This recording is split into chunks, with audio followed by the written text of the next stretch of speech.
Hello friends, आज पूरे विश्व में बहुत तेजी से विकास हो रहा है। अक्सर जब नए निर्माण किए जाते हैं तो पुराने इमारतों को या घरों को तोड़ दिया जाता है। इसके लिए वहां रहने वाले पुराने लोगों को अपना घर बेचने पर मजबूर भी किया जाता है।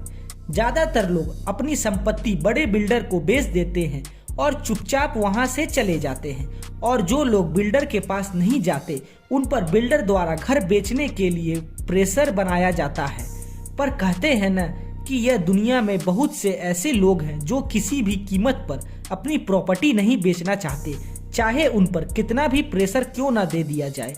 तो आइए आज मैं आपको कुछ ऐसे जिद्दी मकान मालिक के बारे में बताता हूँ जिनके सामने ना तो सरकार की चली और ना किसी बिल्डर की। तो चलिए आज मैं आपको दुनिया के 5 सबसे जिद्दी मकान मालिकों के बारे में बताता हूँ। नंबर 1, मेकेफील्ड। यह घर न्यूयॉर्क शहर में है। यह एक मॉल है और बीच में एक खाली जगह है। उस खाली जगह में एक छोटा सा घर है।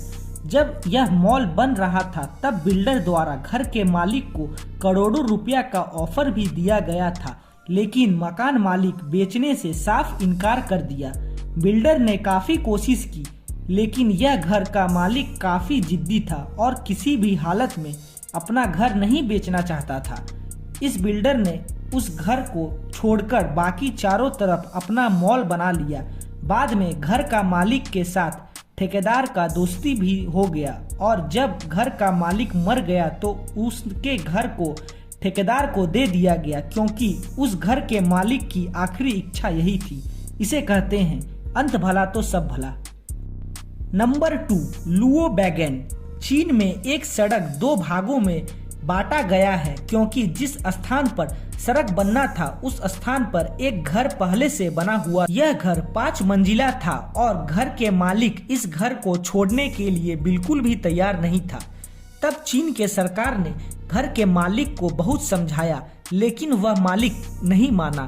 तब जाकर चीन सरकार ने यह फैसला किया कि रोड तो बनेगा ही, लेकिन इस घर के दोनों तरफ से सड़क को चौड़ा कर दिया जाएगा, और अंत में यही हुआ और घर के चारों ओर सड़क बनाई गई और सड़कों को चौड़ा करना पड़ा। Number 3, Australia house. यह घर ऑस्ट्रेलिया के मेलबर्न में स्थित है। बिल्डर ने पूरी कॉलोनी को खरीद लिया, लेकिन यह घर को नहीं खरीद पाया। घर के मालिक को करोड़ों रुपया का ऑफर भी दिया, लेकिन वह मालिक तैयार नहीं हुआ। वह मालिक का कहना था कि वह किसी भी हालत में अपना घर नहीं बेचेगा। बिल्डर ने उसे बहुत समझाया पर वह नहीं माना। बिल्डर परेशान होकर हार मान लिया और बिल्डर अपने मॉल बनाने का सपना को अधूरा छोड़ के वहां से चला गया। Number 4, Trump house. इस मकान मालिक ने अमेरिका के प्रेसिडेंट डोनाल्ड ट्रम्प को भी मकान खाली करने से मना कर दिया। अमेरिका के प्रेसिडेंट बनने से पहले ट्रम्प अमेरिका में ही नहीं बल्कि पूरी दुनिया में एक बड़े बिल्डर थे। उन्होंने कई बड़े बड़े टावर भी बनवाए और उनमें से एक उन्होंने न्यूयॉर्क में ट्रम्प टावर भी बनवाया, लेकिन वह इस टावर के नीचे बने एक छोटे से घर को नहीं हटा सके। उस घर के मकान मालिक ने करोड़ों रुपया का ऑफर को ठुकरा दिया, क्योंकि वह अपना घर किसी भी हालत में नहीं बेचना चाहता था। Number 5, nail house. दोस्तों, इस घर को देखकर ऐसा लगता है कि इस घर के आसपास कोई बड़ा धमाका हुआ है, लेकिन ऐसा कुछ नहीं हुआ है।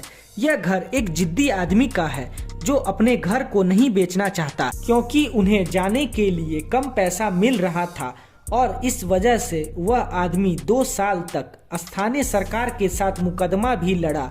सरकार भी चाहती थी कि यह मकान मालिक अपना घर खाली कर दे। मकान मालिक को बहुत परेशान भी किया गया। इस मकान मालिक का पानी, बिजली सब कुछ बंद करवा दिया, पर घर खाली नहीं करवा सका। इसके लिए वह मकान मालिक नदी से पानी लाता था, लाइट के लिए घर में मोमबत्ती जलाता था, लेकिन कभी भी सरकार के सामने हार नहीं मानी। अंत में बिल्डर भी हार मान गया और सरकार भी, और यह प्रोजेक्ट अधूरा रह गया।